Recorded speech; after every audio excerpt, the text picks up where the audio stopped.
आज मैं आपके समक्ष कक्षा 10 की पाठ्य पुस्तक क्षितिज भाग 2 में संकलित पाठ लखनवी अंदाज की व्याख्या हेतु उपस्थित हूँ। इसके लेखक हैं श्री यशपाल। इनका जन्म 1903 ईस्वी में पंजाब के फिरोजपुर छावनी में हुआ।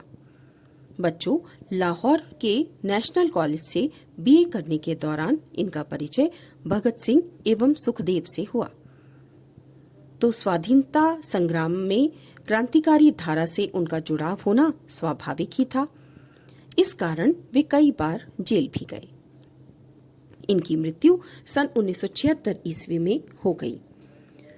बच्चों, लखनवी अंदाज कहानी एक व्यंग्य रचना है जिसमें मध्यम वर्गीय समाज की दोहरी मानसिकता यानी वास्तव में कुछ और दिखावे के लिए दूसरे व्यवहार पर व्यंग किया गया है।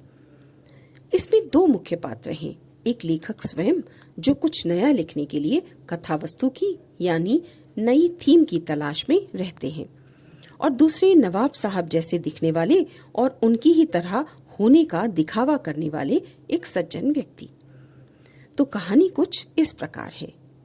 लेखक सेकंड क्लास का टिकट लेकर ट्रेन के डिब्बे में सवार हुआ। सेकंड क्लास का ही टिकट लेकर क्यों चढ़ा? पहला कारण, उन्हें कहीं पास ही जाना था। दूसरा, सेकंड क्लास के डिब्बे में भीड़ कम होती है।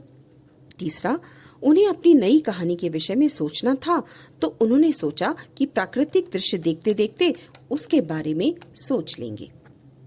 लेकिन लेखक जब डिब्बे में चढ़ा तो पाया कि डिब्बा खाली नहीं था जैसा उसने सोचा था।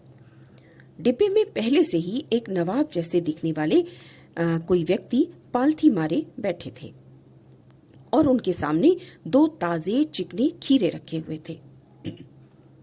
लेखक का अचानक डिब्बे में आ जाना उस व्यक्ति को अच्छा नहीं लगा, इसलिए लेखक के प्रति उसने कोई दिलचस्पी नहीं दिखाई।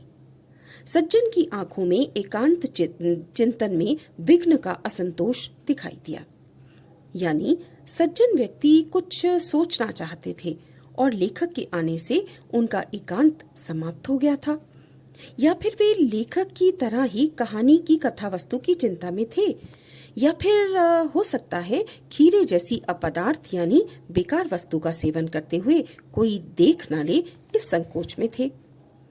इसलिए नवाब साहब ने लेखक की संगति के लिए उत्साह नहीं दिखाया।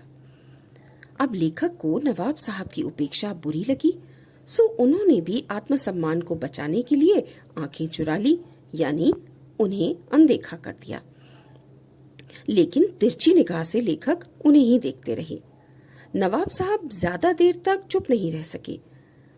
उन्होंने लेखक को दुआ सलाम किया और खीरा खाने के लिए आमंत्रित भी किया। लेखक को नवाब साहब का ये भाव परिवर्तन अच्छा ना लगा। उन्होंने अंदाजा लगा लिया कि वे नवाब साहब शराफत का दिखावा करने के लिए लेखक को मामूली लोगों की हरकत में शामिल कर लेना चाहते हैं। हरकत कौन सी? खीरा खाने का कार्य, जिसे लेखक पहले ही अपदार्थ यानी बेकार की वस्तु मान चुके थे, सो उन्होंने खाने से इनकार कर दिया। अब नवाब साहब फिर खिड़की के बाहर देखने लगे। क्यों?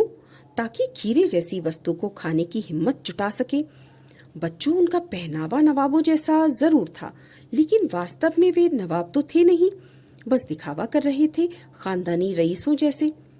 अब उन्होंने दृढ़ निश्चय करके अपने सामने तौलिया बिछाया, सीट के नीचे से लोटा निकालकर खीरों को खिड़की से बाहर धोया और तौलिए से पोंछा। फिर जेब से चाकू निकाला, दोनों खीरों का ऊपरी हिस्सा काटा और चाकू से गोद कर झाग निकाला ताकि उसमें कड़वापन ना रहे। अब बड़ी सावधानी से खीरों को छीलकर उसके टुकड़े करके तौलिए पर सजाए। फिर जीरा मिला नमक और लाल मिर्च उस पर बुरक दी। यह सब करते हुए उनके चेहरे पर जो भाव आ रहे थे और जबड़े हिल रहे थे, जिसे देखकर लेखक ने अंदाजा लगा लिया था कि खीरे के स्वाद की कल्पना से ही उनके मुंह में पानी आ रहा था। नवाब साहब किसी अमीर की तरह दिखावा कर रहे थे, लेकिन अब ये दिखावा कब तक करते? सो अपनी असलियत पर उतर आए हैं, लेखक ने सोचा। नवाब साहब ने फिर लेखक की ओर देखा, खीरा खाने के लिए कहा। नमक मिर्च पड़े हुए रसीले खीरे को देखकर लेखक के मुंह में पानी तो आ रहा था, लेकिन क्योंकि पहले इनकार कर चुके थे सो जवाब दिया कि मैदा यानी पेट यानी पाचन क्रिया कमजोर है उनकी, इसलिए नहीं खा सकते। अब नवाब साहब ने सतृष्ण यानी इच्छुक आंखों से खीरों की ओर देखा। फिर लेखक ने जो देखा वह देखकर दंग रह गया।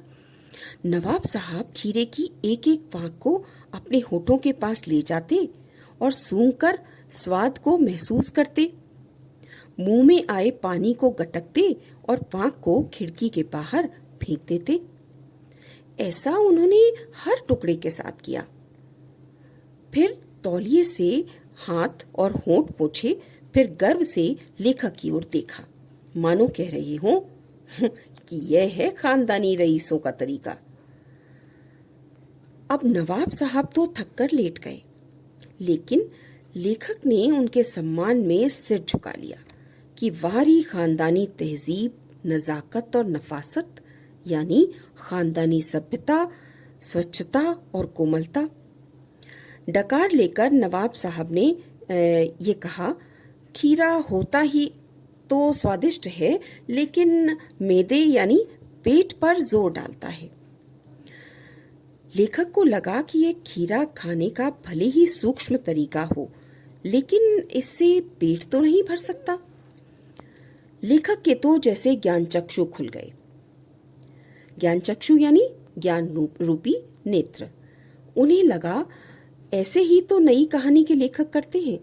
जिस प्रकार खीरे की सुगंध की कल्पना मात्र से पेट भर सकता है, तो बिना विचार, बिना घटना, बिना पात्रों के केवल लेखक की इच्छा मात्र से ही नई कहानी भी लिखी जा सकती है। और इसमें कोई शक नहीं कि लेखक ने भी बिना घटना, बिना विचार और बिना पात्रों के कहानी लिख दी, लखनवी अंदाज। बच्चों, इस कहानी से हमें यह शिक्षा मिलती है कि हमें दिखावेपन से दूर रहना चाहिए। काल्पनिकता के स्थान पर वास्तविकता को अपनाना चाहिए, तभी हम जीवन में प्रगति कर सकते हैं। तो बच्चों, कैसी लगी कहानी? आशा है आपको कहानी समझ आ गई होगी। आपकी सुविधा के लिए डिस्क्रिप्शन बॉक्स में प्रश्नोत्तर एवं शब्दार्थ हैं और अतिरिक्त प्रश्नोत्तर भी दिए गए हैं। धन्यवाद।